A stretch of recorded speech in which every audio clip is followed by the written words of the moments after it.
ഏറ്റവും കൂടുതൽ നമ്മുടെ പേഷ്യൻറ്റിനെയൊക്കെ കാണുന്നത്. ഇപ്പം ഡയാലിസിസ് റൂമിൽ ചെന്ന് നോക്കിക്കഴിഞ്ഞാൽ അവിടെ 10 പേഷ്യൻ്റ് ഡയാലിസിസ് ചെയ്യുന്നുണ്ടെന്നുണ്ടെങ്കിൽ അതിനകത്ത് 7 പേരും 8 പേരും ഡയബറ്റീസാണ്. ഇപ്പം നമ്മുടെ നാട്ടിൽ മുഴുവൻ പേർക്കും ഡയബറ്റിക്കാണ്. ഞാനൊക്കെ ചെറുതായിരിക്കുന്ന കാലത്തൊക്കെ ഞാൻ ഇപ്പോഴും ഓർക്കുന്നുണ്ട്, എൻ്റെ വീടിൻ്റെ മൂന്നാമത്തെ വീട്ടിലെ ആ പുള്ളിക്കാരന് ഷുഗർ വന്നെന്നും പറഞ്ഞ് എൻ്റെ ഫാദർ വീട്ടിൽ വന്ന് പറയുന്നത് കേട്ടായിരുന്നു. അയാൾക്ക് ഡയബറ്റീസ് വന്നു. എന്നിട്ട് ഞാനൊക്കെ പോയായിരുന്നു അങ്ങനെ കാണാൻ. അന്നേരം ഞാനിത് ഏതാണ്ട് വലിയ സംഭവം നിങ്ങോട്ട് പോയി. ഞാൻ നോക്കിയിട്ട് അയാളെ കണ്ടിട്ടൊരു നോർമൽ മനുഷ്യനെ പോലൊക്കെ തോന്നിയുള്ളൂ.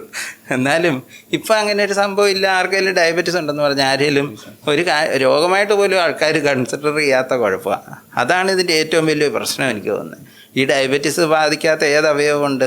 എല്ലാത്തിനും ഉണ്ട്. കണ്ണ് പോവും, ഹാർട്ട്, ബ്രെയിനിന് സ്ട്രോക്ക്, പിന്നെ കാലിന് മരവിപ്പ്, കിഡ്നി ഫെയിലിയർ, ലിവർ ഡിസീസ് എല്ലാം വരും. പക്ഷേ ആളുകൾക്കാർക്കും അതിനെക്കുറിച്ച് വലിയ ബോധമൊന്നും ഇല്ലാത്തത് കൊണ്ടും എന്താണ് ആളുകൾ അതിനെ കുറച്ച് തമാശയായിട്ട് എടുക്കുന്നതെന്ന് തോന്നുന്നു. ആരും അത് വലിയ സീരിയസ് ആയിട്ടൊന്നും എടുക്കുകയില്ല. പക്ഷേ യഥാർത്ഥത്തിൽ ഈ ഡയബറ്റീസ് ഡയഗ്നോസ് ചെയ്തൊരു വിത്തിൻ 1 ഇയർ നല്ല സ്ട്രിക്റ്റ് കൺട്രോളിൽ എത്തിച്ച് അതുപോലെ മെയിൻറ്റെയിൻ ചെയ്തു പോവുകയാണെങ്കിൽ അവർക്ക് ഏകദേശം നോർമൽ ആൾക്കാരുടെ എത്രയോ ഉള്ളൂ കോംപ്ലിക്കേഷൻ റേറ്റൊക്കെ. അതവർ ചെയ്യുകയാണെന്നുണ്ടെങ്കിൽ നമ്മൾ എത്ര ഡോക്ടേഴ്സ് ഉണ്ട്. ഞാൻ എപ്പോഴും എല്ലാവരോടും പറയുന്ന കഥയാണ്, എത്ര ഡയബറ്റിക് ഡോക്ടേഴ്സ് ഉണ്ട്. പക്ഷേ നിങ്ങൾ ഡയാലിസിസ് റൂമിൽ പോയി നോക്കിക്കുക എത്ര ഡോക്ടേഴ്സ് ഉണ്ട്. അവിടെ തീരെയില്ല. അതില്ലാത്ത തന്നെ കൊണ്ട് ആ ഡോക്ടേഴ്സിന് ഇതിൻ്റെ കോംപ്ലിക്കേഷനെ കുറിച്ച് ബോധമുണ്ട്. അതുകൊണ്ട് അവർ അവനവൻ്റെ കാര്യം നോക്കണമെന്ന് അറിയാവുന്നതുകൊണ്ട് അവരത് നല്ലപോലെ നോക്കുകയും ചെയ്യും. അവരത് നല്ലതായിട്ട് പോവുകയും നല്ല കൺട്രോൾ ആയതുകൊണ്ട് അവർക്ക് ഇതിൻ്റെ ഒരു കോംപ്ലിക്കേഷൻസും വരാറില്ല. എത്ര പേരുണ്ട് 35-40 കൊല്ലമായിട്ട് ഡയബറ്റീസ് ഉള്ള നമ്മൾ പഠിപ്പിച്ച സാർമാരും ഒക്കെ. അന്നേരം അതുകൊണ്ട് ഈ ഡയബറ്റീസിനെ കുറിച്ചും നല്ല അവയർനെസ് ഉണ്ടാക്കണം. എന്നാലേ ഈ എല്ലാ ഡിപ്പാർട്ട്മെൻറ്റിൽ ചെന്നാലും ഈ ഡയബറ്റീസുകാരാണ്. ന്യൂറോളജി ചെന്ന് കഴിഞ്ഞാൽ സ്ട്രോക്കുകാർ, പിന്നെ കാലിന് മരവിപ്പെന്നും പറഞ്ഞ്, കാർഡിയോളജി ചെന്ന് കഴിഞ്ഞാൽ ഹാർട്ട് അറ്റാക്ക്, അങ്ങനെ എവിടെ ചെന്നാലും ഡയബറ്റീസുകാരേ ഉള്ളൂ ഇപ്പം. അന്നേരം അതിനെക്കുറിച്ചും കുറേ കൂടെ അവയർനെസ് ഉണ്ടാക്കണം. അത് കൺട്രോളായി കഴിഞ്ഞാൽ തന്നെ നമ്മുടെ കിഡ്നി ഡിസീസ് ഒത്തിരിയും കുറഞ്ഞു കിട്ടും. ഇതിലുള്ള മെയിൻ പ്രശ്നം എന്ന് പറയുന്നത് ഇപ്പം ഡയബറ്റീസ് ഏർലി സ്റ്റേജസിൽ ഇത് കണ്ടുപിടിച്ച് കഴിഞ്ഞാൽ മരുന്ന് തുടങ്ങിയാൽ പിന്നെ ജീവിതകാലം മുഴുവൻ കഴിക്കേണ്ടി വരും. മരുന്ന് കഴിക്കുന്നതുകൊണ്ട് കിഡ്നി കേടാവും. ഇതൊക്കെയാണ് പ്രശ്നങ്ങൾ. മരുന്ന് കഴിക്കുന്നതുകൊണ്ടാണ് കിഡ്നി കേടാവുന്നതെന്നാണ് ഒരു മെജോറിറ്റി പേഷ്യൻസും വിശ്വസിച്ചിരിക്കുന്നത്. അതായത് ഷുഗർ കാരണമാണ് കിഡ്നിക്ക് ഡാമേജ് വരുന്നത്. അതായത് ഷുഗറിന് കഴിക്കുന്ന മരുന്നുകളോ ഇൻസുലിനോ കൊണ്ടോ എല്ലാം എന്ന് നമ്മൾ എത്രയോ രോഗികളോട് വീണ്ടും വീണ്ടും പറയേണ്ടി വരുന്നുണ്ട്. കാരണം അവർക്ക് ആ കോംപ്ലയൻസ് ഉണ്ടാവില്ല, അവരെ മരുന്നുകൾ കൃത്യമായി കഴിക്കില്ല. ഈ ചെറിയ തുടക്കത്തിൽ ഇപ്പം ഡയബറ്റീസ് തുടങ്ങുന്നത് ചിലപ്പോൾ 30-40 വയസ്സിലായിരിക്കും. അപ്പം നമ്മൾ തന്നെ ഒരു രോഗിയായി അക്സെപ്റ്റ് ചെയ്യാനുള്ള ഒരു ബുദ്ധിമുട്ട് ആർക്കായാലും ഉണ്ടാവും. അതുകൊണ്ട് തന്നെ അവർ പറയുന്നത് സാർ ഇപ്പം ഡയറ്റ് നോക്കാം, അല്ലെങ്കിൽ ഞാൻ എക്സസൈസ് ചെയ്തോളാം, പരമാവധി കുറച്ചും കൂടി കാലം കഴിഞ്ഞിട്ട് നമുക്ക് സ്റ്റാർട്ട് ചെയ്യാം. പക്ഷേ ഇതിനൊരു ലെഗസി എഫക്റ്റ് എന്ന് പറയുന്നൊരു ഇതുണ്ട് എന്നുള്ളത് ആരും മനസ്സിലാക്കില്ല. കാരണം ആ ഇനീഷ്യൽ 10 ഇയേഴ്സിൽ നമ്മൾ സ്ട്രിക്റ്റ് ആയിട്ട് കൺട്രോൾ ചെയ്ത് കഴിഞ്ഞാൽ ഡയബറ്റീസ് റിലേറ്റഡ് ആയിട്ടുള്ള കോംപ്ലിക്കേഷൻസ് വളരെ മിനിമലായിരിക്കും എന്നുള്ളതാണ്. അതായത് നമ്മൾ 10 വർഷം കഴിഞ്ഞ് ഡയബറ്റീസ് ഒക്കെ നല്ലോണം കൂടി അതിനുശേഷം മരുന്ന് കഴിക്കുന്നതിനെക്കാട്ടും ആദ്യത്തെ 10 വർഷങ്ങൾ നമ്മൾ കൃത്യമായി മരുന്ന് കഴിച്ച് കൺട്രോൾ ചെയ്യുകയാണെങ്കിൽ ലോങ് ടേം കോംപ്ലിക്കേഷൻസ് എപ്പോഴും കുറവായിരിക്കും. അതിന് ലെഗസി എഫക്റ്റ് എന്ന് തന്നെയാണ് പറയുക. അപ്പോൾ അത് ശ്രദ്ധിക്കാതെ ആദ്യത്തെ കാലം നമ്മൾ ഒരു എന്തെങ്കിലും മരുന്നുകൾ അല്ലെങ്കിൽ എക്സസൈസ് ബാക്കി കാര്യങ്ങൾ ഡയറ്റ് എന്നൊക്കെ പോയി കുറേ കഴിഞ്ഞ് ഇപ്പം ഒരു ക്രിയാറ്റിനൊക്കെ കൂടി തുടങ്ങുമ്പോഴാണ് ഇവർ ഇനി മരുന്ന് കഴിച്ചേക്കാന്ന് വിചാരിക്കുന്നത്. നമ്മൾ ഇപ്പോൾ കഴിക്കുന്നതുകൊണ്ട് കാര്യമില്ല എന്നല്ല, പക്ഷേ നമുക്ക് ഈ prevention is always better than cure ആണല്ലോ. അത് കിഡ്നി ഡിസീസിൻ്റെ കാര്യത്തിലായാലും അത് തന്നെയാണ്. നമുക്കത് പ്രിവെൻറ്റ് ചെയ്യാൻ പറ്റുന്ന ഒരു കാലഘട്ടം നമ്മളത് കഴിഞ്ഞിട്ട് പിന്നെ അത് നമ്മൾ ചികിത്സിക്കാനാണ് എപ്പോഴും ശ്രദ്ധിക്കുന്നത്. അത് തന്നെ മുമ്പേ ഞാൻ ഈ പറഞ്ഞ തന്നെ ഈ മരുന്ന് കഴിക്കുന്നതുകൊണ്ടാണ് കിഡ്നി കേടാകുന്നതെന്നുള്ളതിൻ്റെ അതുകൊണ്ടല്ല കേടാകുന്നുള്ളതിൻ്റെ ഏറ്റവും നല്ല എക്സാമ്പിൾ ഞാൻ മുമ്പേ പറഞ്ഞ ഡോക്ടേഴ്സ് തന്നെയാണ്. ഡോക്ടർമാർക്കാർക്കും കിഡ്നി ഫെയിലിയർ വരാത്തത് അവർ മരുന്ന് കഴിക്കാത്തത് കൊണ്ടല്ല, അവർ കൃത്യമായിട്ട് മരുന്ന് കഴിച്ച് അവർ നല്ല കൺട്രോളാക്കി കൊണ്ടുപോകുന്നതുകൊണ്ട് അവർക്കൊരു കോംപ്ലിക്കേഷനും വരുന്നില്ല. ബാക്കിയുള്ളവരെല്ലാം കിഡ്നി പോകുമെന്ന് പറഞ്ഞ് മരുന്ന് കഴിക്കാതിരുന്ന് ഷുഗറും കൂട്ടി അവരുടെ കിഡ്നി എല്ലാം പോവുകയും ചെയ്യും. അതാണ് അതിൻ്റെ ഏറ്റവും വലിയ പ്രശ്നം. ഇപ്പം നേരെ ഓപ്പോസിറ്റാണ് ചെയ്യുന്നത്. അപ്പം എല്ലാ കോംപ്ലിക്കേഷനും വന്ന് ഡയാലിസിസായി കഴിഞ്ഞിട്ടാണ് blood sugar control, BP control എന്നൊക്കെ ചെയ്യുന്നത്. ഇപ്പോൾ പറഞ്ഞ പോലെ ആദ്യത്തെ ഒരു 10-15 വർഷം ടൈറ്റ് കൺട്രോൾ ആയാൽ പിന്നെ കുറച്ച് കൺട്രോൾ കുറഞ്ഞാലും ഇനീഷ്യൽ ബെനിഫിറ്റ് എപ്പോഴും വളരെ ഈ ലെഗസി എഫക്റ്റ് എന്ന് പറയുന്ന കാര്യം അത് പക്ഷേ അവരെ കൺവിൻസ് ചെയ്യിക്കാൻ ബുദ്ധിമുട്ട്. കാരണം സിംറ്റംസ് ഒന്നും ഇല്ലല്ലോ, രോഗലക്ഷണമൊന്നും ഇല്ലാത്തവർക്കും നമ്മളാണെങ്കിൽ ചിലപ്പോൾ അതിനെ റിഫ്യൂസ് ചെയ്യാൻ സാധിക്കും. അതുകൊണ്ട് അത് ആ രീതിയിലുള്ള അവയർനെസ്, അതുപോലെ ലൈഫ് സ്റ്റൈൽ മോഡിഫിക്കേഷൻ, ഡയറ്റിൻ്റെ കാര്യത്തിലും വ്യായാമത്തിൻ്റെ കാര്യത്തിലും സ്മോക്കിങ്ങിൻ്റെ കാര്യത്തിലും. കിഡ്നി സ്ഥിരമായിട്ട് കേടായി കഴിഞ്ഞാൽ അത് ക്രോണിക് ഇത് വന്നു കഴിഞ്ഞാൽ ഒന്ന് നമുക്ക് പല മാർഗങ്ങൾ കൊണ്ട് അത് നമുക്ക് പിന്നെ അത് ഒരിക്കലും മാറ്റാൻ പറ്റിയല്ല. അതുകൊണ്ടാണ് മുമ്പേ പറഞ്ഞത് നേരത്തെ തന്നെ ഡയബറ്റീസ് ആണെങ്കിൽ നേരത്തെ തന്നെ കണ്ടുപിടിച്ച് അതിനെ നല്ല കൺട്രോളാക്കി കിഡ്നിക്ക് ഡാമേജ് വരുത്താതെ നോക്കുക. അന്നേരം അതില്ല. പിന്നെ കിഡ്നി കേടായി തുടങ്ങി കഴിയുമ്പോൾ അവർ ഒരു വൃക്കരോഗിയായി, അല്ലെങ്കിൽ ഹാർട്ടിന് കേടായി കഴിഞ്ഞാൽ ഹൃദ്രോഗിയായി. അന്നേരം ആ അവസ്ഥയിൽ എത്തിക്കഴിയുമ്പോൾ പിന്നെ അത് തിരിച്ച് പോക്കില്ല, അതൊരിക്കലും പിന്നെ മാറുകയില്ല. അന്നേരം അതുകൊണ്ടാണ് നേരത്തെ കണ്ടുപിടിക്കണമെന്ന് പറയുന്നത്. അത് കഴിയുമ്പം ഇനി കുറച്ച് ആൾ നമ്മൾ സൂക്ഷിക്കാതെ എല്ലാം നമ്മുടെ കിഡ്നി എല്ലാം കേടായി തുടങ്ങി കഴിയുമ്പം പിന്നെ നമുക്ക് ചെയ്യാവുന്നത് ആ ഉള്ളതിൽ നിലനിർത്തിക്കൊണ്ട് പോയാൽ മതി. അങ്ങേയറ്റം വരെ എത്തിക്കഴിഞ്ഞാലേ ഡയാലിസും ഒക്കെ വരുള്ളൂ. നേരം അവിടെ വരെ പോകാതിരിക്കാൻ, ഉള്ളത് മോശമാകാതിരിക്കാനായിട്ട് നോക്കുക. അതിനിപ്പം പറഞ്ഞാൽ ഷുഗർ കൺട്രോൾ ചെയ്യുക, പ്രഷർ കൺട്രോൾ ചെയ്യുക, പിന്നെ അത് പ്രോഗ്രഷൻ കുറയ്ക്കുന്ന ചില മരുന്നുകളൊക്കെ പ്രത്യേകിച്ചും ചില രോഗത്തിനൊക്കെ ഉണ്ട്, അതൊക്കെ കൊടുക്കാൻ പറ്റും. ഇതൊക്കെ ചെയ്യാം. അതിനെക്കാട്ടിലും ഏറ്റവും പ്രധാനം ഉള്ളത് നമ്മൾ തന്നെ കേടാക്കാതിരിക്കുക. അത് ഭയങ്കര പ്രധാനമാണ്. അതിൻ്റെ പ്രധാന ബെസ്റ്റ് എക്സാമ്പിൾ ഈ കുറേ നാട്ടു ചികിത്സയും മന്ത്രവാദമൊക്കെ ഉണ്ട്. അവർ നമ്മളിങ്ങനെ കണ്ടുകൊണ്ടിരിക്കുമ്പോൾ വലിയ കുഴപ്പമില്ലാതെ ഇങ്ങനെ പോകുമായിരിക്കും. ക്രിയാറ്റിനിൻ 3 ഒക്കെ 1 വർഷമായിട്ട് 3ൽ തന്നെ ഇരിക്കുക.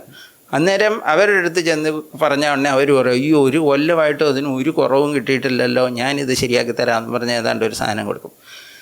1 മാസത്തിനകം അവർ ഞങ്ങളുടെ അടുത്ത് വരും ഡയാലിസിസ് തുടങ്ങാൻ റെഡിയായിട്ട്. അതുപോലെ പെട്ടെന്ന് അത് മോശമാണ്. അന്നേരം നമുക്ക് ലോകത്തുള്ള ഒരു രോഗങ്ങളും നമുക്കങ്ങനെ സുഖപ്പെടുത്താനൊന്നും മനുഷ്യനെ കൊണ്ട് സാധിച്ചിട്ടില്ല. ഇപ്പോൾ കുറേ ക്യാൻസറും കുറച്ച് ഇൻഫെക്ഷനും ഒക്കെ മാറിയിട്ട് കാണും, അല്ലാത്തൊന്നും മാറുന്നില്ല. അതുകൊണ്ട് നമ്മൾ ഈ പ്രിവെൻഷനല്ലേ കാര്യമുള്ളൂ. ഇപ്പോൾ ഈയിടെ തന്നെ ഉണ്ടായിരുന്നു മറ്റേ സുപ്രീം കോടതിയുടെ ഇതുണ്ട്, ഒരു മറ്റേ ഇവരുടെ ഇതിനെതിരെയുള്ള ഒരു വിധിയുണ്ട്.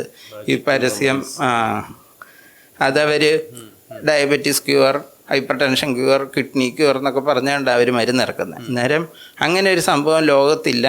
അതുകൊണ്ട് മനുഷ്യരെ തെറ്റിദ്ധരിപ്പിക്കരുതെന്നും പറഞ്ഞ് അയാളുടെ ഈ അഡ്വർടൈസ്മെൻ്റ് എല്ലാം വിഡ്രോ ചെയ്യണമെന്ന് പറഞ്ഞു. അതുതന്നെയാണ് ആളുകൾക്കും മനസ്സിലാകേണ്ടത്. ഇത് മോശമാകുന്നതിന് മുമ്പ്, അത് കഴിഞ്ഞിട്ട് പിന്നെ ഉള്ളത് കേടായി പോകാതെ നോക്കണം. അതിന് ഏറ്റവും പ്രധാനപ്പെട്ട ഇന്നത്തെ കാലത്ത് ഏറ്റവും കൂടുതൽ, നേരത്തെയൊക്കെ ഈ വേദന സംഹാരികളായിരുന്നു ഏറ്റവും കൂടുതൽ കിഡ്നിയുടെ ഇത് മോശമാക്കുന്നത്. എന്നാൽ ഇപ്പോൾ അതല്ല, അത് മാറി മറ്റേ ഇതുണ്ടല്ലോ, പ്രോട്ടോൺ പമ്പ് ഇൻഹിബിറ്റേഴ്സായി. നമ്മൾ ഗ്യാസ് എന്നും പറഞ്ഞുകൊണ്ട് എല്ലാവരും അതാണ് കഴിക്കുന്നത്. പാൻറ്റോപ്രസോളും ഇപ്രസോളും അങ്ങനത്തെ ആ കാര്യങ്ങളെല്ലാം, അതെല്ലാം കഴിച്ചിട്ട് കുറേ നാൾ കൊണ്ട് അവരുടെ കിഡ്നിക്ക് പെർമനൻറ്റ് ഡാമേജ് വരും. അത് നമ്മൾ വിചാരിക്കുന്നതിലും കൂടുതലായിട്ട് ഉണ്ടാകുന്നുണ്ട്. അവസാനം അത് കേടായി കഴിഞ്ഞ് കഴിയുമ്പോൾ അവർ കിഡ്നി രോഗിയായി. അന്നേരം അതുകൊണ്ട് വരാതെ നോക്കണം.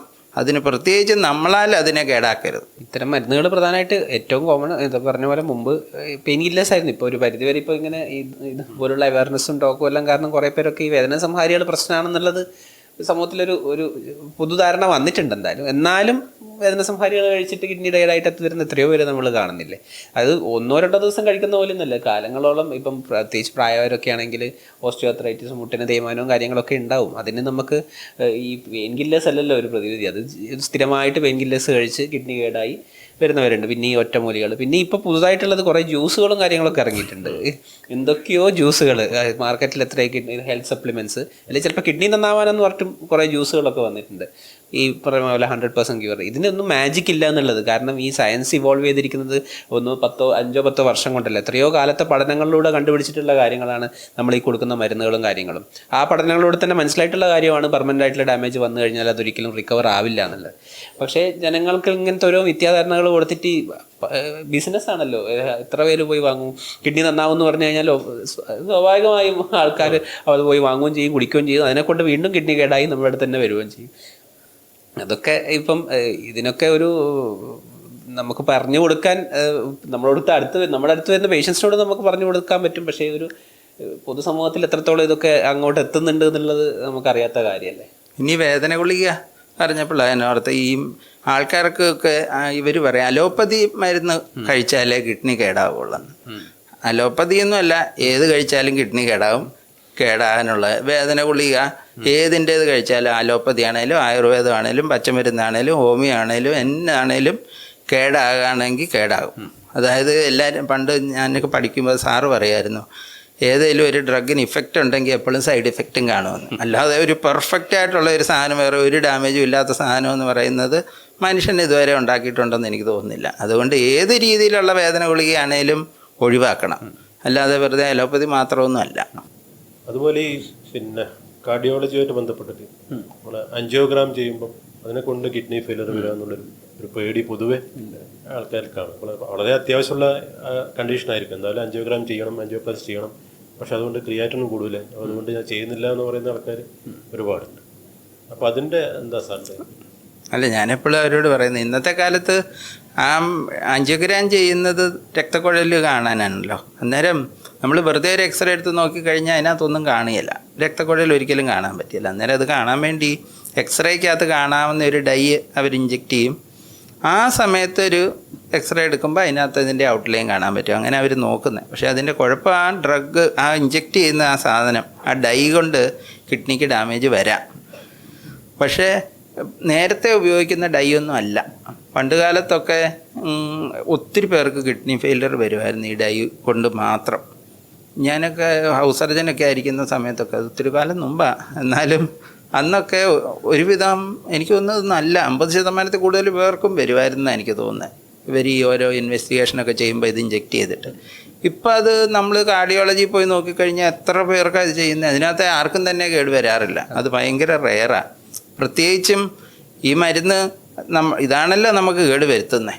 അത് നമ്മുടെ ശരീരത്തിൽ എത്രയും പെട്ടെന്ന് അത് പോയി കഴിഞ്ഞാൽ അത് കേട് വരാനുള്ള ചാൻസ് ഒത്തിരിയും കുറവാണ്. അതുകൊണ്ട് നന്നായിട്ട് വെള്ളം കുടിക്കുക. പേഷ്യൻ്റെ ശരീരത്തിൽ ജലാംശം നന്നായിട്ടുള്ളതാണെങ്കിൽ, അവർ ഡീഹൈഡ്രേറ്റഡ് അല്ലെന്നുണ്ടെങ്കിൽ അത് മാത്രം ചെയ്താൽ മതി.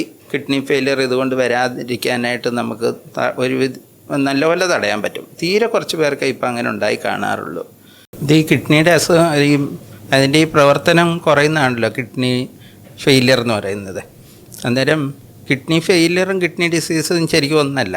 എന്നാലും ഈ കിഡ്നി ഫെയിലിയർ എന്ന് പറയുന്നത് ഏതെങ്കിലും ഒരു അവയവം, കിഡ്നി അതിൻ്റെ ജോലി കൃത്യമായിട്ട് ചെയ്യാതിരിക്കുന്നതാണല്ലോ. അന്നേരം ഈ കിഡ്നിയുടെ പ്രധാന ജോലികൾ എന്ന് പറയുന്നത് നമ്മുടെ ശരീരത്തിലുണ്ടാകുന്ന വേസ്റ്റ് കളയുക, പിന്നെ നമ്മുടെ ഇലക്ട്രോലൈറ്റ്സിൻ്റെ അളവ് നിയന്ത്രിക്കുക, ആസിഡിൻ്റെ അളവ്, പിന്നെ വെള്ളത്തിൻ്റെ അളവ്, ഇതൊക്കെ നിയന്ത്രിക്കുക എന്നുള്ളതാണല്ലോ. അന്നേരം ഈ പ്രവർത്തനങ്ങൾ, അതിനകത്ത് ഏറ്റവും പ്രധാനപ്പെട്ട പ്രവർത്തനമായ ഈ വേസ്റ്റ് പ്രോഡക്ട്സ് കളയുന്നത് ഇല്ലാതെ വരുമ്പോഴാണ് നമ്മളതിനെ കിഡ്നി ഫെയിലിയർ എന്ന് പറയുന്നത്. അതിൻ്റെ കൂടെ ബാക്കി കുഴപ്പങ്ങളൊക്കെ കാണാം. അന്നേരം ഈ കുഴപ്പങ്ങൾ വരുമ്പം അതുകൊണ്ട് രോഗിക്ക് പല പ്രശ്നങ്ങൾ വരും. അന്നേരം ഇതിൻ്റെ ലക്ഷണങ്ങളൊക്കെയാണ് നമ്മൾ കിഡ്നി രോഗ ലക്ഷണങ്ങളായിട്ട് നമ്മൾ പറയുന്നത്. എന്നാലും എപ്പോഴും ആദ്യത്തെ സ്റ്റേജിലൊന്നും ഇത് നമുക്ക് കണ്ടുപിടിക്കാൻ പറ്റിയെന്ന് വരികയില്ല. അതുകൊണ്ടാണ് റെഗുലറായിട്ട് ചെക്കപ്പൊക്കെ നടത്തണം എന്നൊക്കെ പറയുന്നത്.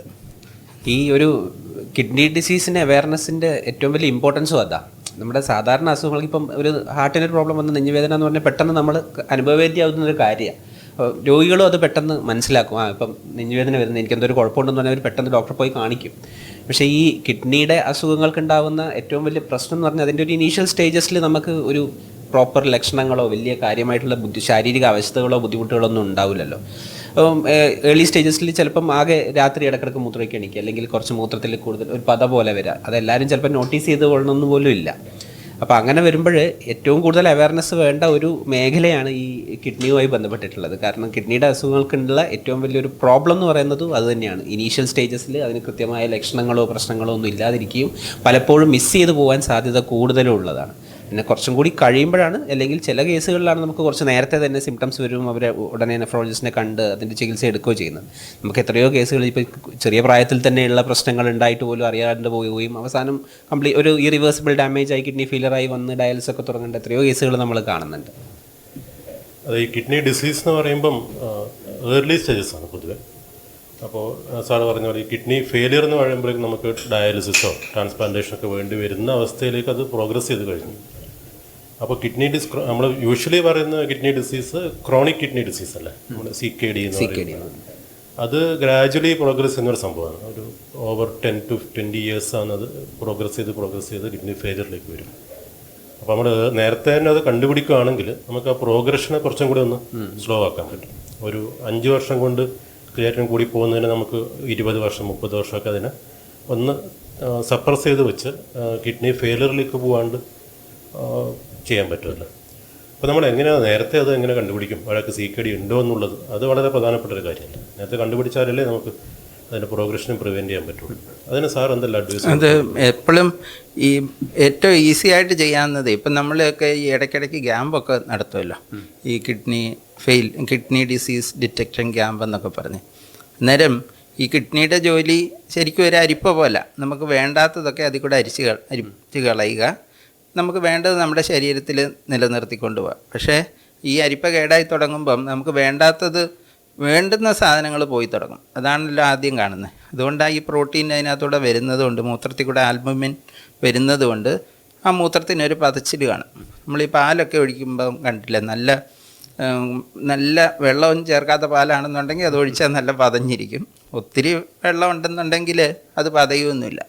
അതുപോലെ മൂത്രത്തിൽ കൂടെ പ്രോട്ടീൻ ഒരുവിധമൊക്കെ വരാൻ തുടങ്ങുകയാണെന്നുണ്ടെങ്കിൽ പതച്ചിട്ട് കാണും. പക്ഷേ അതിന് മുമ്പ് അത് അത്ര കാര്യമായിട്ട് കാണുകയൊന്നുമില്ല, ചെറിയ പതയല്ലേ കാണുള്ളൂ.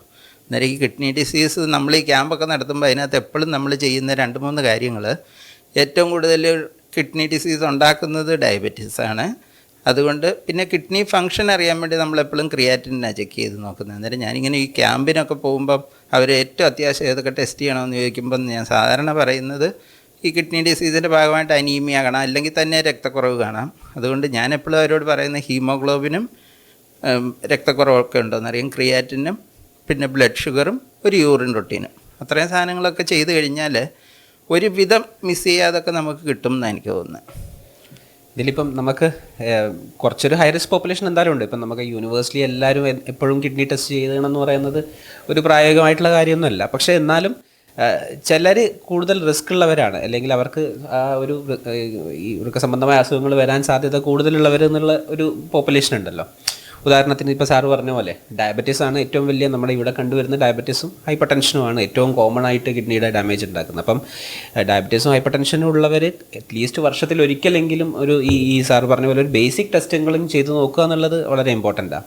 പിന്നെയുള്ളത് നമുക്ക് കുറച്ച് ഇപ്പം ഫാമിലി ഹിസ്റ്ററി ഉണ്ടെങ്കിൽ, കുടുംബത്തിൽ ഇപ്പം വൃക്ക രോഗങ്ങളൊക്കെ ഉള്ളവരാണെങ്കിൽ അവർക്ക് കുറച്ചും കൂടി കൂടുതൽ റിസ്ക് ഉണ്ട്. പിന്നെ നമ്മളിപ്പോൾ കണ്ടുവരുന്ന കൂടുതൽ കാര്യങ്ങളെന്ന് പറയുന്നത് ഇപ്പം പെയിൻ കില്ലേഴ്സ് ഫ്രീക്വൻ്റ് ആയിട്ട് യൂസ് ചെയ്യുന്നവരിൽ കൂടുതലായിട്ട് കണ്ടുവരാറുണ്ട്. പിന്നെ ഡീഹൈഡ്രേഷൻ ഒരു വലിയ ഫാക്ടറാണ്. നമ്മളെ പോലുള്ള ഇത്രയും ചൂട് ഉഷ്ണമേഖല രാജ്യങ്ങളിൽ ഈ ഡീഹൈഡ്രേഷൻ കൊണ്ടുണ്ടാകുന്ന കിഡ്നി ഫെയിലറും വളരെ കോമൺ ആയിട്ടാണ്. അപ്പോൾ അങ്ങനെ ജോലി ചെയ്യുന്നവർ, ഹെവി വർക്ക് ചെയ്യുന്നവർ, അവർക്കൊക്കെ ആക്ച്വലി നല്ല ഹൈഡ്രേഷൻ, നല്ലോണം വെള്ളം കുടിക്കാത്തവർ, ഇങ്ങനത്തെ ഉള്ളവർക്കാണ് കൂടുതൽ റിസ്ക് നമ്മളെപ്പോഴും കാണാറ്.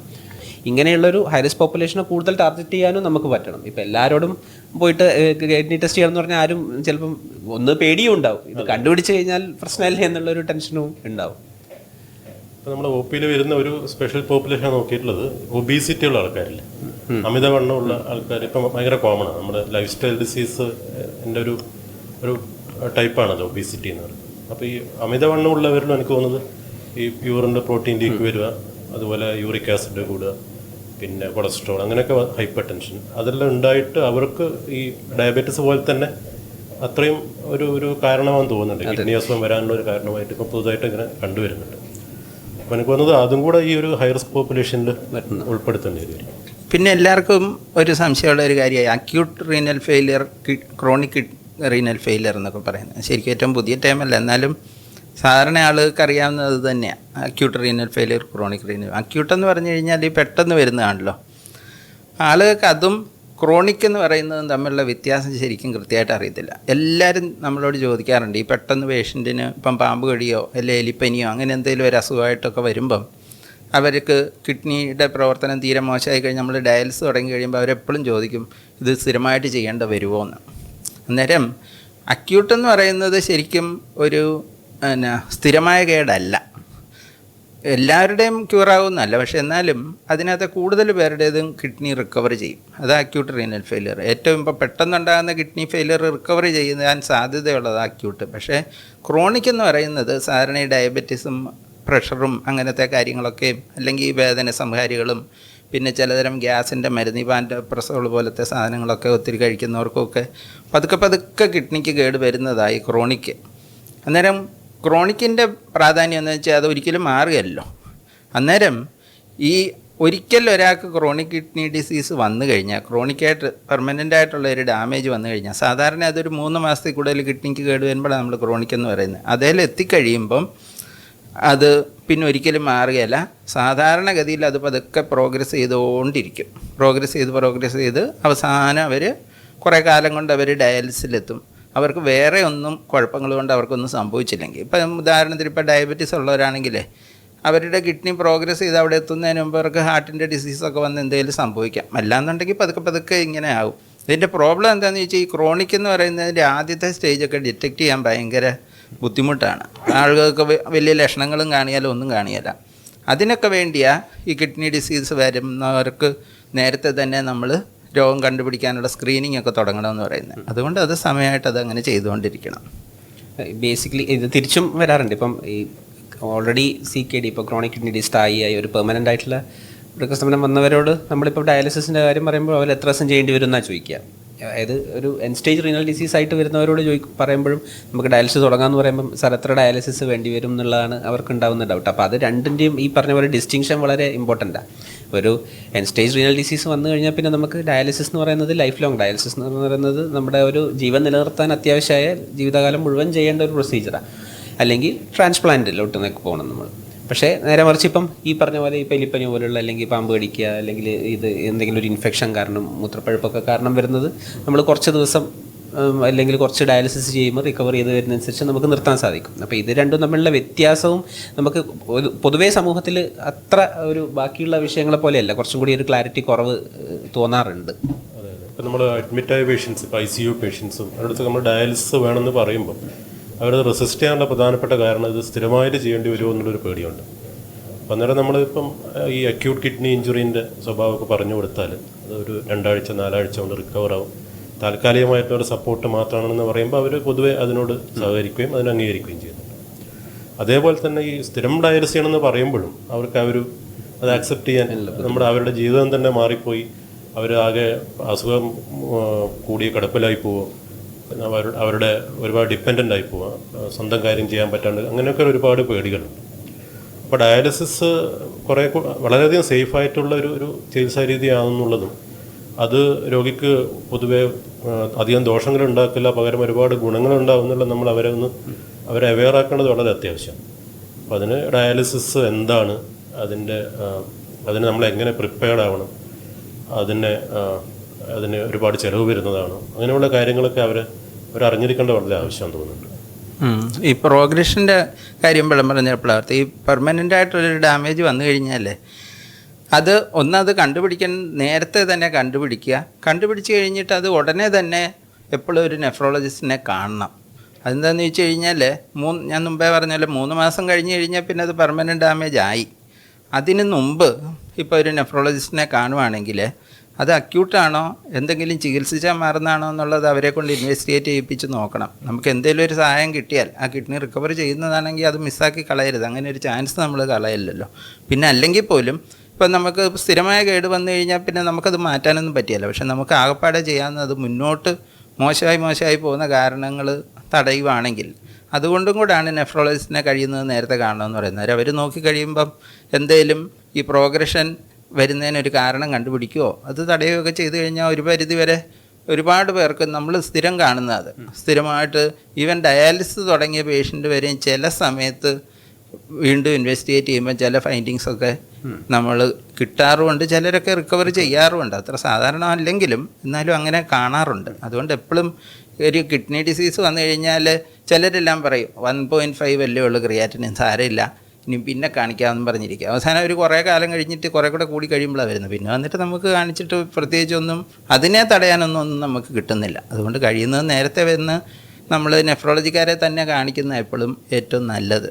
അതിലുള്ള വേറൊരു വശം എന്ന് പറയുന്നത് ഇപ്പം ചില അസുഖങ്ങൾ നമുക്കിപ്പം ഒരു ബ്ലഡ് ടെസ്റ്റോ ബാക്കിയുള്ള ടെസ്റ്റുകളിലൂടെയൊന്നും കണ്ടുപിടിക്കാൻ പറ്റില്ല.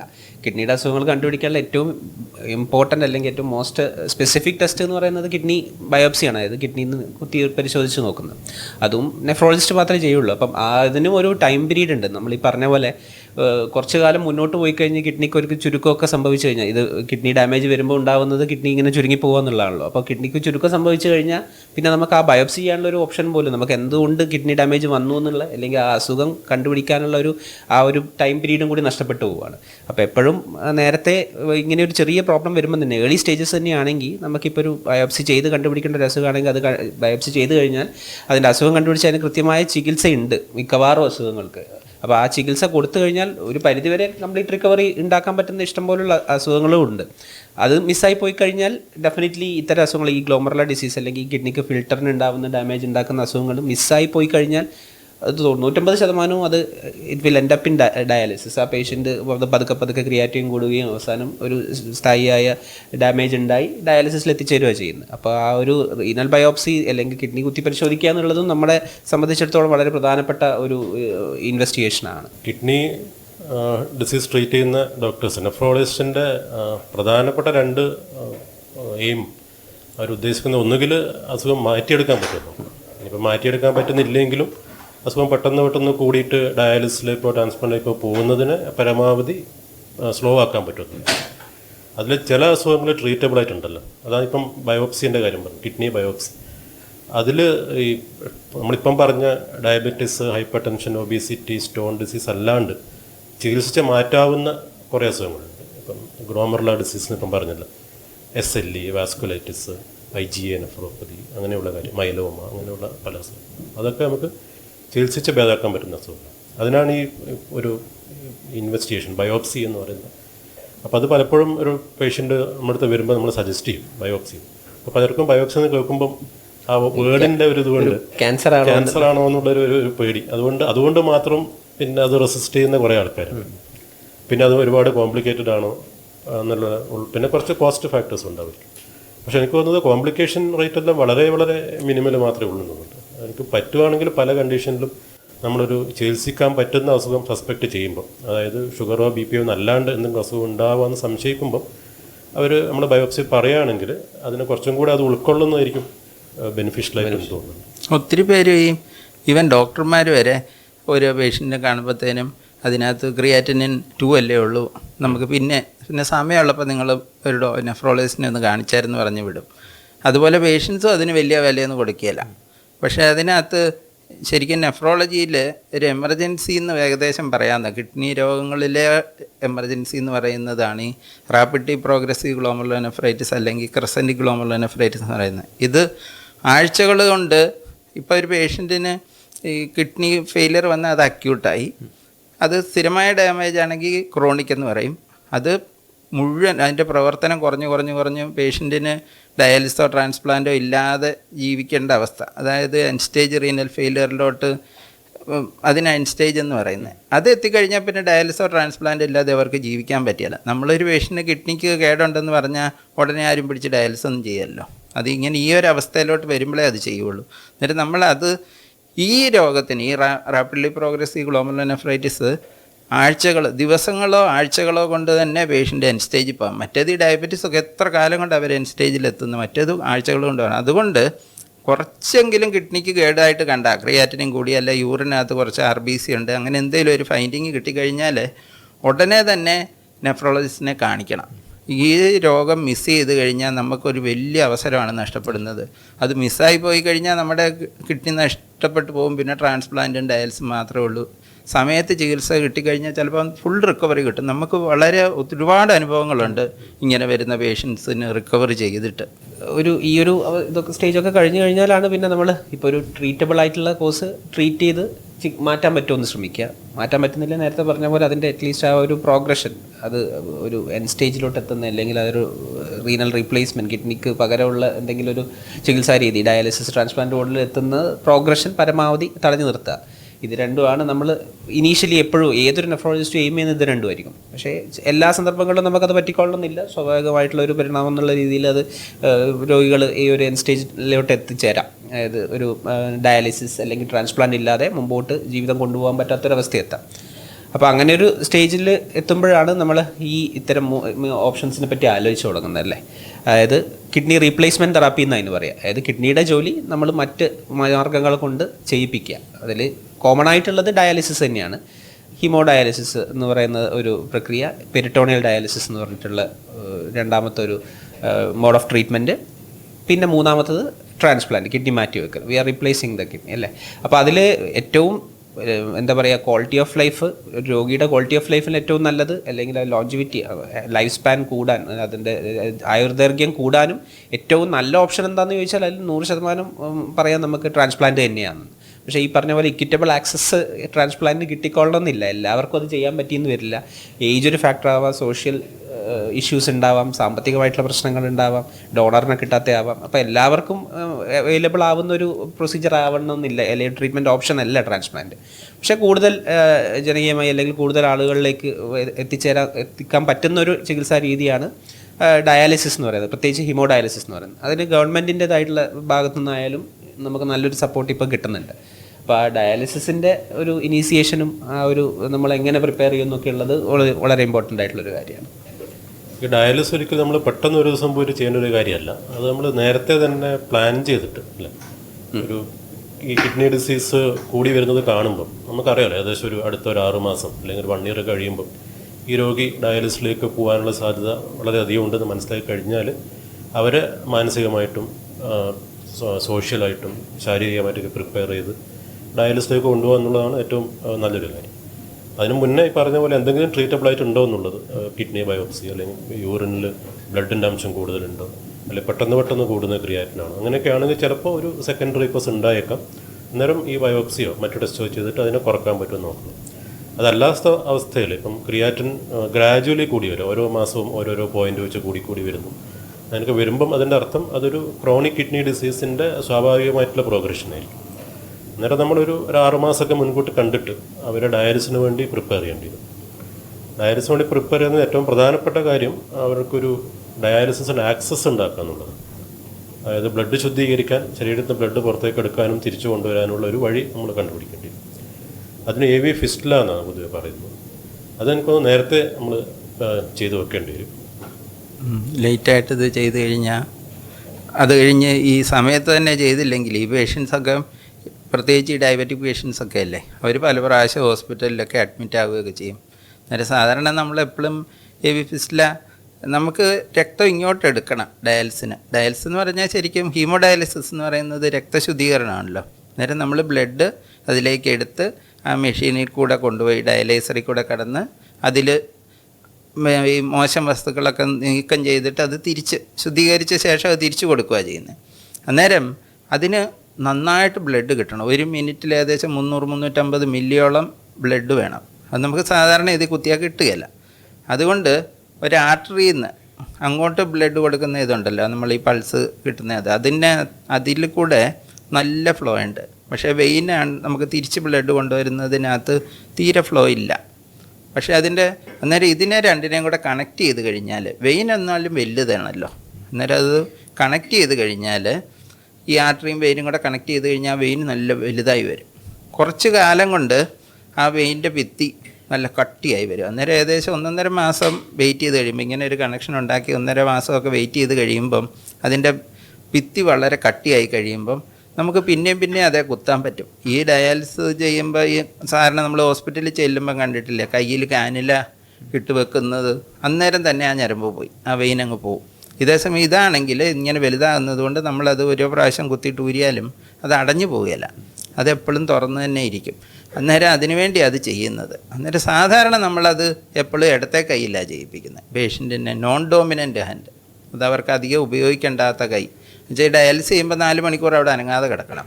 അന്നേരം അവരുടെ വലത്തെ കൈയിലാണെങ്കിൽ ആ കൈ നമുക്ക് ഉപയോഗിക്കാനേ പറ്റിയല്ല. അതെന്തൊരു ബുദ്ധിമുട്ടായിരിക്കും അവർക്ക് അത്രയും നേരം. അവർക്കല്ലെങ്കിൽ ആ ഇടത്തെ കൈയിലായതുകൊണ്ട് അതുകൊണ്ട് അതിൽ കൂടെ ചെയ്യുവാണെങ്കിൽ മറ്റേ കൈ അവർക്ക് ഉപയോഗിക്കാം, ഭക്ഷണം കഴിക്കാനോ വല്ലോ എഴുതാനോ എന്തിനും ഉപയോഗിക്കാമല്ലോ. അതുകൊണ്ട് എപ്പോഴും ഇടത്തെ കൈയിലാണ് ചെയ്യുന്നത്.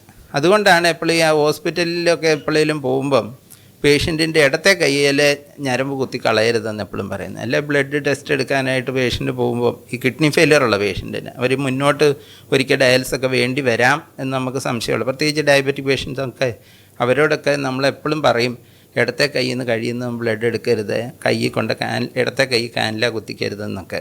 അത് പേഷ്യൻസാണ് ശരിക്കും അവരോട് പറഞ്ഞു കൊടുക്കേണ്ടത്. എന്ന് വെച്ച് കഴിഞ്ഞാൽ എല്ലാ മെഡിക്കൽ ആൾക്കാരും ഇത് അറിഞ്ഞിരിക്കണം എന്ന് നിർബന്ധമൊന്നുമില്ല.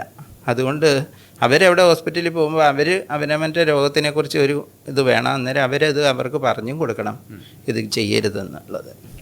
ഈ AV ഫിസ്റ്റുലേൻ്റെ ഒരു അവയർനെസ് ഭയങ്കര ഇമ്പോർട്ടൻ്റാണ്. കാരണം നമ്മൾ എപ്പോഴും നമ്മൾ പേഷ്യനോട് പറഞ്ഞാൽ വിമുഖത കാണിക്കുന്ന ഒരു പ്രധാനപ്പെട്ട കാര്യമാണ്. അതായത് ബേസിക്കലി അവർക്ക് ആ ഒരു back of the mind fistula ആയിക്കഴിഞ്ഞാൽ പിന്നെ ഡയാലിസിസ് ആയല്ലോ എന്നുള്ള ഒരു ചിന്താഗതിയാണ് വരിക. അപ്പോൾ ഫിസ്റ്റുല എന്ന് പറയുന്നത് നമുക്കൊരു ബാക്കപ്പ് പ്ലാനാണ്. നമുക്ക് മുമ്പോട്ട് പോകുന്നിടത്ത് ഇപ്പം മരുന്നുകളിൽ കൺട്രോളായിട്ട് പോകുന്നുണ്ട്, വേറെ കോംപ്ലിക്കേഷൻസ് കിഡ്നീൻ്റെ അസുഖങ്ങൾ കാരണമുള്ള കോംപ്ലിക്കേഷൻസ് ഒന്നും ഇല്ലാന്നുണ്ടെങ്കിൽ നമുക്ക് ഒരു പരിധിവരെ മരുന്നിൽ തന്നെ മുമ്പോട്ട് പോകാൻ പറ്റും. പക്ഷേ വരുന്ന കോംപ്ലിക്കേഷൻസ് എന്ന് പറയുന്നത് ഇപ്പോൾ ശ്വാസം മുട്ട് ഏറ്റവും കോമൺ ആയിട്ട് അല്ലെങ്കിൽ ഏറ്റവും ഡ്രെഡഡ് ആയിട്ടുള്ള പേഷ്യൻറ്റിന് ഏറ്റവും ബുദ്ധിമുട്ടുണ്ടാക്കുന്ന ഒരു കോംപ്ലിക്കേഷൻ എന്ന് പറയുന്നത് ശ്വാസം മുട്ടാണ്. ശരീരത്തിൽ ജലാംശം കൂടി ശ്വാസം മുട്ട് വരിക, അല്ലെങ്കിൽ പൊട്ടാസ്യം കൂടുക. പൊട്ടാസ്യം കൂടുമ്പോൾ അത് ഹൃദയത്തെയാണ് ബാധിക്കുന്നത്, ഹൃദയസ്തംഭനം വരെ ഉണ്ടാക്കാവുന്നതാണ്. അപ്പോൾ ഇതൊക്കെ ഒരു ലൈഫ് ത്രെട്ടണിങ് അല്ലെങ്കിൽ ജീവന് തന്നെ ഭീഷണിയാവുന്ന കോംപ്ലിക്കേഷൻസ് ആണ് കിഡ്നി ഫെയിലിയറിൻ്റെ അവസാന ഘട്ടത്തിൽ വരുന്നത്. അപ്പോൾ അത്തരം സിറ്റുവേഷനിൽ എത്തിയിട്ട് ഡയാലിസിസ് തുടങ്ങുക എന്ന് പറയുന്നത് എപ്പോഴും ഒരു റിസ്കി പ്രൊസീജിയറാണ്. അതായത് അതിന് മുൻകൂട്ടി തന്നെ നമ്മൾ തയ്യാറാകുക എന്നുള്ളതാണ് ഏറ്റവും പ്രധാനപ്പെട്ട. അതിലിപ്പോൾ സാറ് നേരത്തെ പറഞ്ഞ പോലെ ഈ ഫിസ്റ്റിലയുടെ ഒരു പ്രോബ്ലം എന്ന് പറയുന്നതും അതാണ്. നമുക്കിപ്പം ഇന്നൊരു ഡയാലിസിസ് ചെയ്യണം എന്ന് വെച്ചിട്ട് ഇന്ന് ഫിസ്റ്റില ചെയ്തുകൊണ്ട് കാര്യമില്ല. ആ ഫിസ്റ്റില എന്ന ഒരു മെച്ചുറേഷൻ എന്ന് പറയുന്ന ഒരു പ്രക്രിയയുണ്ട്. അതായത് ഈ ഞരമ്പുകൾ വലുതായി വരിക എന്നുള്ളത് അത് മിനിമം 1.5 മാസം എടുക്കും. അത് ഒരു 6 ആഴ്ചയാണ് നമ്മൾ യൂഷ്വലി പറയുന്നത്. അപ്പോൾ 6 ആഴ്ച മുൻകൂട്ടി നമ്മൾ ചെയ്യണം എന്നാണ് അറ്റ്ലീസ്റ്റ് പറയുന്നത്. അപ്പോൾ നമുക്കൊരിക്കലും ഒരു ഇത്തരം കോംപ്ലിക്കേഷൻസ് വന്ന് ചെയ്യുന്നതിനെക്കാട്ടും ഉപരിയായിട്ട് ഇപ്പോൾ ഒരു നെഫ്രോളജിസ്റ്റിനെ സ്ഥിരമായിട്ട് കാണിക്കുമ്പോൾ സ്വാഭാവികമായൊരു ക്രിയാറ്റിൻ 5 6 7 ഒക്കെ എത്തുമ്പോൾ അവർ പറയും, അത് അവർക്ക് ഒരു ഡോക്ടർക്ക് സ്ഥിരമായിട്ട് കാണുന്ന ഡോക്ടർക്ക് മനസ്സിലാവുമല്ലോ ഇനിയിപ്പോൾ എത്ര കാലം കൊണ്ട് ആ ഒരു പേഷ്യൻ്റ് ഈ ഒരു ക്രിട്ടിക്കൽ കണ്ടീഷനിലോട്ട് എത്തുന്നുള്ളത്. അതെപ്പോഴും അങ്ങനെ ഒരു ഡോക്ടർ പറയുമ്പോൾ എപ്പോഴും അത് സ്വീകരിച്ച് ചെയ്യുക എന്നുള്ളത് തന്നെയാണ് ഏറ്റവും നല്ല കാര്യം. അത് ഒരിക്കലും ഒരു ഡോക്ടർ രോഗിക്ക് മോശം വരണമെന്ന് വിചാരിച്ച് പറയുന്ന കാര്യമില്ലല്ലോ. അവർക്ക് ഏറ്റവും സേഫായിട്ട് ഡയാലിസിസിലോട്ട് പോകാൻ പറ്റുന്ന ഒരു രീതി എന്ന് പറയുന്നത് മുൻകൂട്ടി ഫിസ്റ്റില റെഡിയാക്കുകയും ഇത്തരം കോംപ്ലിക്കേഷൻസ് വന്ന് തുടങ്ങുന്നതിന് കുറച്ച് മുമ്പ് തന്നെ നമുക്ക് ഡയാലിസിസ് സ്റ്റാർട്ട് ചെയ്യാൻ പറ്റുക എന്നുള്ളത് ഒരു നമ്മുടെ ഒരു ഈ പറഞ്ഞ പോലെ ഒരു ക്വാളിറ്റി ഓഫ് ലൈഫിന് വളരെ ഇമ്പോർട്ടൻ്റ് ആയിട്ടുള്ള ഒരു കാര്യമാണ്. എനിക്കൊന്ന് ഇപ്പം കുറേ കൂടെ അതിനെപ്പറ്റി അവയർനെസ് വരുന്നുണ്ട്. കാരണം മറ്റു ഡയാലിസിസ് പേഷ്യനെ കണ്ടിട്ടും ഈ മറ്റുള്ള ഈ ഇതുപോലത്തെ ടോക്കും അതൊക്കെ കേട്ടിട്ട് കുറച്ചും കൂടെ അവയർനെസ് വരുന്നുണ്ടെന്ന് തോന്നുന്നു. ഈ ഡയാലിസിനെ പറ്റിയുള്ള പോലെ തന്നെ വേറൊരു മിസ്കൺസെപ്ഷനായി ഡയറ്റിനെ പറ്റി ഭക്ഷണത്തിൻ്റെയും വെള്ളത്തിൻ്റെയും ഇതിനെപ്പറ്റിയൊക്കെ ഒരുപാട് തെറ്റിദ്ധാരണകൾ ഇപ്പം എനിക്കൊന്ന് സോഷ്യൽ മീഡിയ വഴി കിട്ടുന്ന ഇൻഫർമേഷൻ കൊണ്ട് OP പേഷ്യൻസ് പൊതുവേ ചോദിക്കുന്ന 2 കാര്യങ്ങൾ വെള്ളം കുടിക്കാൻ പറ്റുമെന്ന്. ഡയാലിസിസ് പേഷ്യൻസ് മാത്രമല്ല, ഈവൻ ക്രിയാറ്റിൻ 2 മില്ലിഗ്രാം ഉള്ള പേഷ്യൻ്റ് പോലും ചോദിക്കും വെള്ളം കുടിച്ചാൽ ക്രിയാറ്റിൻ കൂടുന്നതാണല്ലോ മറ്റേ വാട്സാപ്പിൽ കണ്ടത്. അതുപോലെ എന്താണ് പ്രോട്ടീൻ കഴിക്കാൻ, ചെറുപയർ കടല കഴിച്ചാൽ ക്രിയാറ്റിനും കൂടും, അതുപോലെ ഫ്രൂട്ട്സ് കഴിച്ചാൽ ക്രിയാറ്റിനും കൂടും. അങ്ങനെയുള്ള ഒരുപാട് മിസ്കോൺസെപ്ഷൻ. എനിക്കൊന്ന് അവർ പാർഷ്യലി കിട്ടിയ ഇൻഫോർമേഷൻ, ഭാഗികമായിട്ട് കിട്ടുന്ന അറിവ്.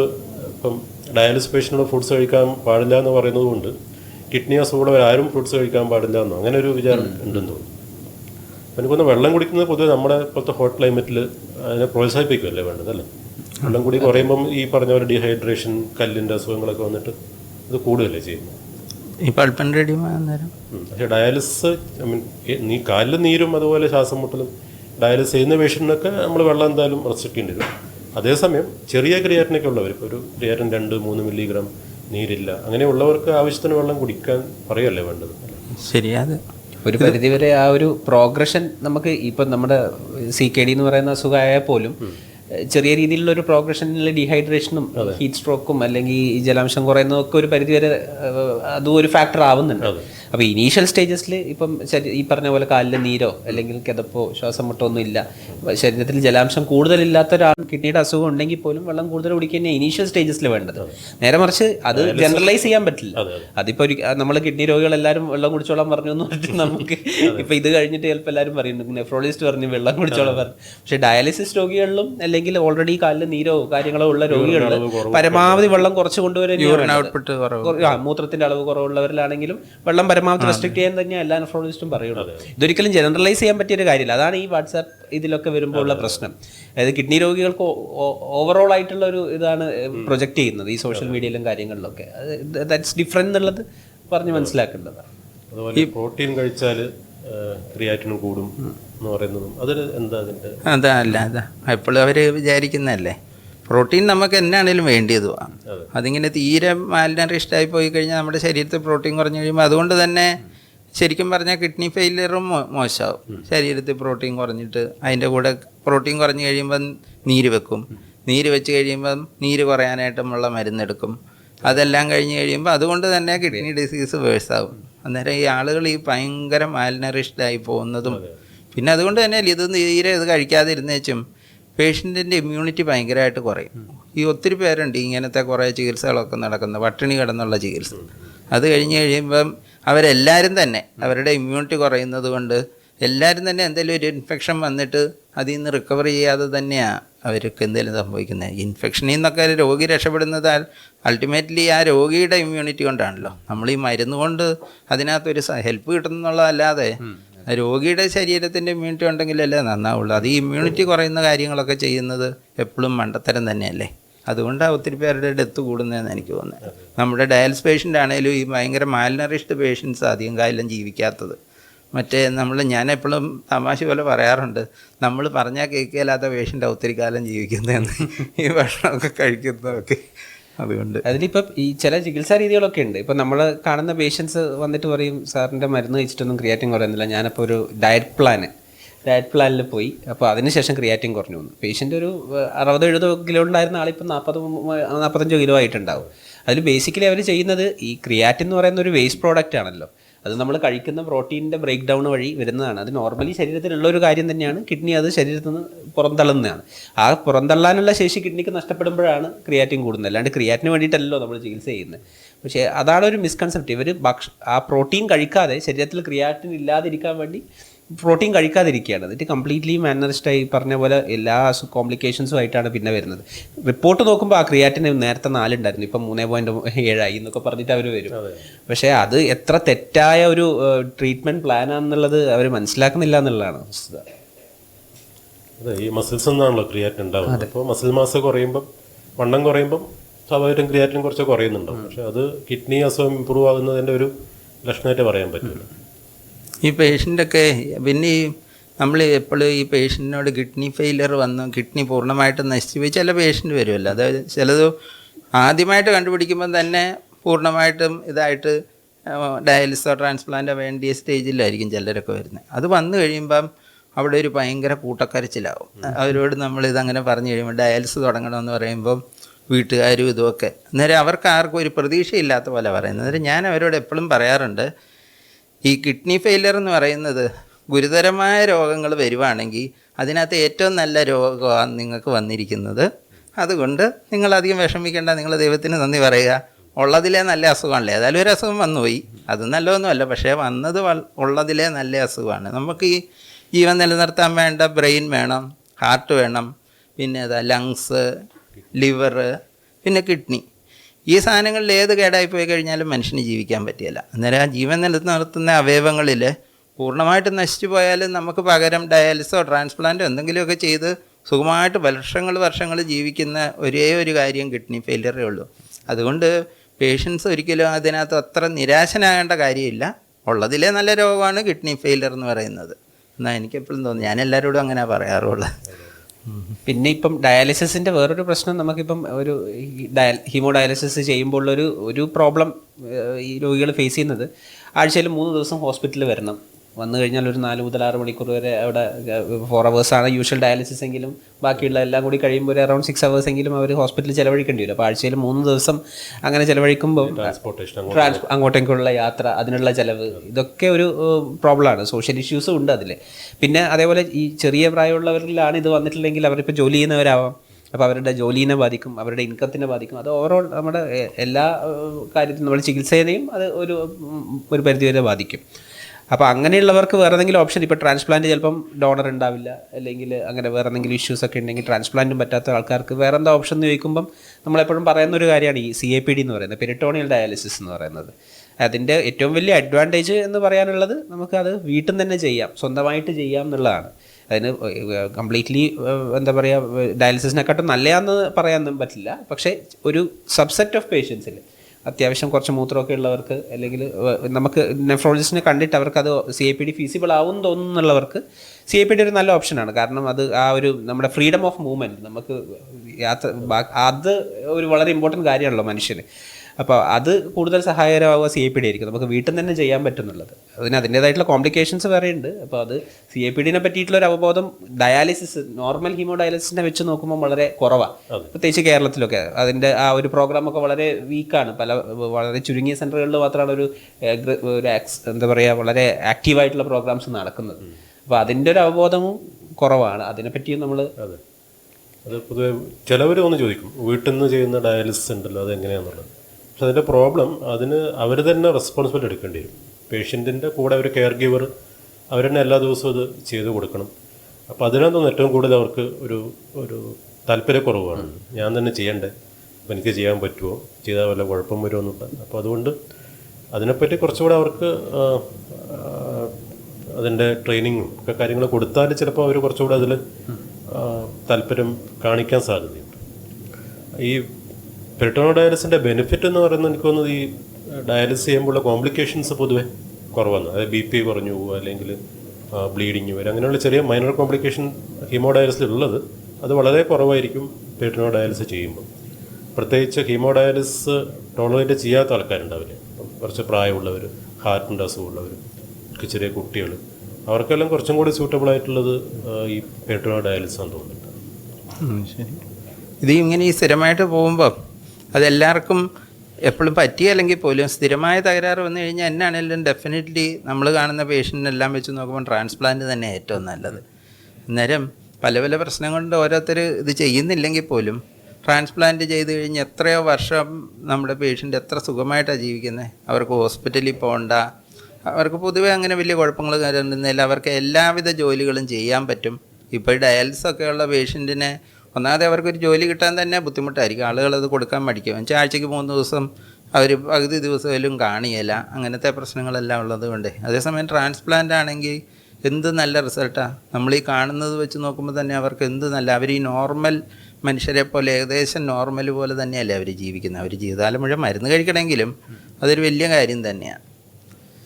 നമുക്ക് ഈ ട്രാൻസ്പ്ലാന്റ് ഇപ്പം മെയിൻലി 2-3 ഓപ്ഷൻസാണ് ഉള്ളത്. നമുക്ക് ട്രാൻസ്പ്ലാന്റ് എന്ന് പറയുമ്പം നമുക്ക് അതിലൊരു ഡോണർ വേണം, ഒരു ഡോണർ കിഡ്നി കിട്ടണമല്ലോ. ഒരാൾ നമുക്ക് കിഡ്നി അവയവം ദാനം ചെയ്താൽ മാത്രമല്ലേ നമുക്ക് ട്രാൻസ്പ്ലാന്റുമായിട്ട് മുമ്പോട്ട്. അപ്പോൾ അതിലുള്ള പരിമിതികളാണ് മിക്കപ്പോഴും എല്ലാവർക്കും ചെയ്യാൻ പറ്റാത്ത വരുന്നത്. ഒബ്വിയസ്ലി അതിൻ്റെ കൂട്ടത്തിലൊരു സാമ്പത്തികമായിട്ടുള്ള വശങ്ങളും കൂടി നമ്മൾ കണക്കിലെടുക്കണം. എന്നാലും പ്രധാന വശം എന്ന് പറയുന്നത് ഡോണറാണ്. അപ്പോൾ ആർക്കൊക്കെ ഡൊണേറ്റ് ചെയ്യാന്നുള്ളതൊക്കെയാണ് എല്ലാവർക്കും ഉണ്ടാകുന്ന ഒരു സംശയങ്ങൾ. അതായത് നമ്മളെ നിയമപ്രകാരം നോട്ടോ എന്ന് പറയുന്ന ഒരു നിയമത്തിനനുസരിച്ചാണ് നമ്മളിത് ഈ പ്രോഗ്രാമുമായിട്ട് മുമ്പോട്ട് പോകുന്നത്. അപ്പോൾ നിയമപ്രകാരം അടുത്ത ബന്ധുക്കൾക്ക്, ഫസ്റ്റ് ഡിഗ്രി റിലേറ്റീവ്സ് ആണ് പ്രധാനമായിട്ടും നമ്മൾ ചൂസ് ചെയ്യുന്നത് അല്ലേ. അച്ഛനമ്മ, സഹോദരങ്ങൾ, ഭാര്യ, ഭർത്താവ്, ഇവണിപ്പോൾ ഗ്രാൻഡ് പാരൻസും ഗ്രാൻഡ് ചിൽഡ്രനും കൊടുക്കാന്നുള്ള ഇത് വന്നിട്ടുണ്ട്. അതിനുശേഷം പിന്നെ ആ ഒരു ഓപ്ഷൻ ഇല്ലെങ്കിൽ പിന്നെയുള്ള അടുത്ത ബന്ധുക്കളെ പറ്റി ആലോചിക്കേണ്ടി വരും. അപ്പോൾ അതിനൊക്കെ ഒരു അത് സെപ്പറേറ്റ് കമ്മിറ്റിയും ഓതറൈസേഷൻ കമ്മിറ്റിയും കാര്യങ്ങളൊക്കെ ഉണ്ട്. അപ്പോൾ ആ ഒരു കമ്മിറ്റിയുടെ അപ്രൂവലും കാര്യങ്ങളൊക്കെ കിട്ടിയിട്ട് തന്നെ എല്ലാവരും മുമ്പോട്ട് പോകുള്ളൂ. അല്ലാണ്ട് ഈ നമ്മൾ സിനിമകളിൽ കാണുന്ന പോലെ ഒരാളെ എടുത്ത് കിഡ്നി അറിയാണ്ട് എടുത്ത് കൊണ്ടുപോയി മറ്റൊരാൾക്ക് കൊടുക്കുക എന്നുള്ളതൊന്നും പ്രാക്ടിക്കലായിട്ടുള്ള കാര്യമാണ്. അതൊക്കെ സിനിമയിൽ കഥ എഴുതാൻ മാത്രമേ ഉള്ളൂ. അപ്പോൾ ഇതിൽ ഈ ട്രാൻസ്പ്ലാന്റിൽ വരുന്ന ഇങ്ങനത്തെ ഒരു പ്രശ്നങ്ങൾ, ഇത് ഈ ഒരു നമ്മളെ എന്താ പറയുക മൊറാലിറ്റിയും അങ്ങനത്തെ കാര്യങ്ങളൊക്കെ വരുന്ന ഒരു മേഖലയാണ് ഈ ട്രാൻസ്പ്ലാന്റ് എന്ന് പറയുന്നത്. പിന്നെ ഉള്ളത് ഇമോഷണലി കണക്റ്റഡ് ആയിട്ടുള്ള ആൾക്കാർക്ക് കൊടുക്കാം. ഇപ്പം ഏറ്റവും കോമൺ ആയിട്ടുള്ളത് ഭാര്യ ഭർത്താവ് എന്നുള്ളതാണ് ഇമോഷണലി കണക്റ്റഡ്. അവർ രക്തബന്ധമുള്ളവരല്ലല്ലോ. പിന്നെ ഇമോഷണലി കണക്റ്റഡ് ആയിട്ട് ഫ്രണ്ട്സ് ഉണ്ടാവും, നമ്മൾ വളരെ ക്ലോസ് ആയിട്ടുള്ള ഫ്രണ്ട്സ് ചിലപ്പോൾ കൊടുക്കുന്നത് കാണാറുണ്ട്. അതൊരു വലിയൊരു എന്താ പറയുക മനുഷ്യ നന്മയുടെ ഒരു പ്രതീകം തന്നെയാണ്. പിന്നെയുള്ളത് ഇതൊന്നും ഇല്ലാത്തവർക്കാണ് നമ്മൾ ഒരു കഡാവർ പ്രോഗ്രാം, കഡാവർ ട്രാൻസ്പ്ലാന്റ് എന്ന് പറയുന്നത്. ഇത് ബ്രെയിൻ ഡെത്ത് ആവുന്നവർക്ക് നിന്ന് അവരുടെ കുടുംബത്തിൻ്റെ സമ്മതത്തോടുകൂടി കിഡ്നി എടുത്തിട്ട് ട്രാൻസ്പ്ലാന്റ് ചെയ്യുക എന്നുള്ളത്. അപ്പം നമ്മുടെ നിർഭാഗ്യവശാൽ നമ്മുടെ നാട്ടിലല്ല, നമ്മുടെ സ്റ്റേറ്റിൽ അതിൻ്റെ ആ ഒരു പ്രോഗ്രാമിൻ്റെ അവൈലബിലിറ്റി അല്ലെങ്കിൽ ആ ഒരു പ്രോഗ്രാം അത്ര ആക്റ്റീവായിട്ട് നടക്കുന്നില്ലെങ്കിലും ഒരു പരിധിവരെ നമുക്ക് അങ്ങനെയും ഈ മൃതസഞ്ജീവിനി എന്നാണ് ആ പ്രോഗ്രാമിൻ്റെ പേര്, അതിൽ രജിസ്റ്റർ ചെയ്ത് കഴിഞ്ഞാൽ അതുവഴിയും നമുക്കൊരു ഡൊണേഷൻ ലഭ്യമാക്കാവുന്നതാണ്. ഇതൊക്കെയാണ് കോമൺ ആയിട്ട് നമുക്ക് സ്വീകരിക്കാൻ പറ്റുന്ന ഡോണേഴ്സ് എന്ന് പറയുന്നത്. ഈ കടാവർ വലിയ പ്രശ്നം എന്നാന്ന് വെച്ച് കഴിഞ്ഞാൽ നമ്മൾക്ക് ഈ ആളുകൾക്കെല്ലാം ഒരു തോന്നലുണ്ട് ഹൃദയം നിന്നാലേ ആൾ മരിക്കുള്ളൂ എന്ന്. പക്ഷേ ശരിക്കും അങ്ങനെ അല്ലല്ലോ. ബ്രെയിനിന് പെർമനൻറ്റ് ഡാമേജ് വന്നു കഴിഞ്ഞാലും അതിൽ നിന്ന് ഒരിക്കലും അവർ തിരിച്ചു വരികയില്ല, അവർ ജീവിക്കുകയില്ല. അന്നേരം അത് ആളുകൾ മനസ്സിലാക്കുന്നില്ല, അതാണ് ഏറ്റവും വലിയ പ്രശ്നം. അന്നേരം ഈ ഹാർട്ട് നിന്ന് ECG സ്ട്രെയിറ്റ് ലൈനായി അതിനകത്ത് അല്ലെങ്കിൽ പൾസ് കിട്ടാതെ വന്നു കഴിഞ്ഞാലേ ആളുകൾ മരിക്കുള്ളൂ എന്നുള്ളത്. അതായത് ഈ ബ്രെയിൻ ഡെത്ത് എന്നുള്ളൊരു കൺസെപ്റ്റ് ഇപ്പോഴും ജനങ്ങൾക്ക് ശരിക്കും മനസ്സിലായിട്ടില്ല. അന്നേരം ആ ബ്രെയിൻ പോയി കഴിഞ്ഞ് കഴിയുമ്പം, പ്രത്യേകിച്ച് ആൾക്കാരൊക്കെ ആക്സിഡൻ്റായിട്ടൊക്കെ ഉള്ളതാണെങ്കിൽ അവരുടെ ബ്രെയിൻ തലയിലൊക്കെ വലിയ ഹെഡ് ഇഞ്ചുറി എല്ലാം വന്നു കഴിയുമ്പോൾ അവരുടെ ബ്രെയിൻ മാത്രമേ പോയിട്ട് കാണുകയുള്ളൂ. അതേതായാലും തിരിച്ചു വരാനും പോകുന്നില്ല, അവർക്ക് ബ്രെയിൻ ഇല്ലാതെ ജീവിക്കാനും മേല. അന്നേരം അത് എത്ര നാളും ജീവിക്കും അവർ. അന്നേരം അവരുടെ എത്ര അവയവങ്ങളുണ്ട് നമ്മളത് വെറുതെ വേസ്റ്റാക്കി കളയുന്നത്. എത്രയോ സ്ഥിരമായ കേട് വന്ന രോഗികൾ, ഹാർട്ട്, ലങ്സിന്, പിന്നെ ഏറ്റവും പ്രധാനം കിഡ്നി തന്നെ, ലിവർ, അതെല്ലാം ഉള്ള എത്ര മനുഷ്യർക്ക് ജീവിക്കാൻ പറ്റും അവരുടെ ഈ ഓർഗൻസൊക്കെ എടുത്തു കഴിഞ്ഞാൽ. ആളുകൾക്ക് ഇതിനെക്കുറിച്ച് തീരെ അവയർനെസ് ഒന്ന് കുറവ്. രണ്ടാമത് ഈ ഉള്ള സിനിമയെല്ലാം ഇങ്ങനെ ഓരോ സിനിമയൊക്കെ ഉണ്ടാക്കിയിട്ട് വഴിയെ പോകുന്നവനെ വണ്ടി ഇടിപ്പിച്ച് കൊല്ലുക, എന്നിട്ട് അവൻ്റെ കിഡ്നി എടുക്കുക. പിന്നെ ഞാൻ ഒരിക്കൽ ഈ ഞങ്ങളുടെ കുറച്ച് നാൾ മുമ്പ് ഞങ്ങൾ പള്ളിയിൽ ഞങ്ങളുടെ അവിടെ ഒരു അച്ഛൻ വന്ന് പ്രസംഗിച്ചപ്പം അയാൾ പറഞ്ഞു, ഈ അന്ന് പുള്ളിയുടെ ടോപ്പിക്ക് അബോർഷനെ കുറിച്ചായിരുന്നു. അന്നേരം പുള്ളിക്കാരൻ പറഞ്ഞു, ഈ വെളിയിലൊക്കെ അവർ അബോർഷൻ എപ്പോഴും കഴിയുന്നത് ലേറ്റാക്കും. അതെന്തിനാന്ന് ചോദിച്ചു കഴിഞ്ഞാൽ ഒരു 6 മാസം 7 മാസമൊക്കെ കഴിഞ്ഞ് കഴിഞ്ഞാൽ അതകത്തെ ആ കുഞ്ഞിന് കിഡ്നി കാണും. അന്നേരം അതിനു വേണ്ടി അവർ അബോർഷൻ ചെയ്യുന്നത് ലേറ്റാക്കും. എന്നിട്ട് അത് എടുത്തിട്ട് 2 പേർക്ക് കിഡ്നി കൊടുക്കും. അന്നേരം എന്ത് നോൺസെൻസാണ് ഇവരൊക്കെ പറഞ്ഞു വരുത്തുന്നത്. ഞാൻ അപ്പം തന്നെ അച്ഛനോട് പറയുകയും ചെയ്തു, ഇങ്ങനത്തെ കാര്യങ്ങൾ, അറിയാൻ മേലാത്ത കാര്യങ്ങൾ ഇങ്ങനെ പറഞ്ഞ് ഇങ്ങനെ ആൾക്കാരെ തെറ്റിദ്ധരിപ്പിക്കരുതെന്ന് പറഞ്ഞു.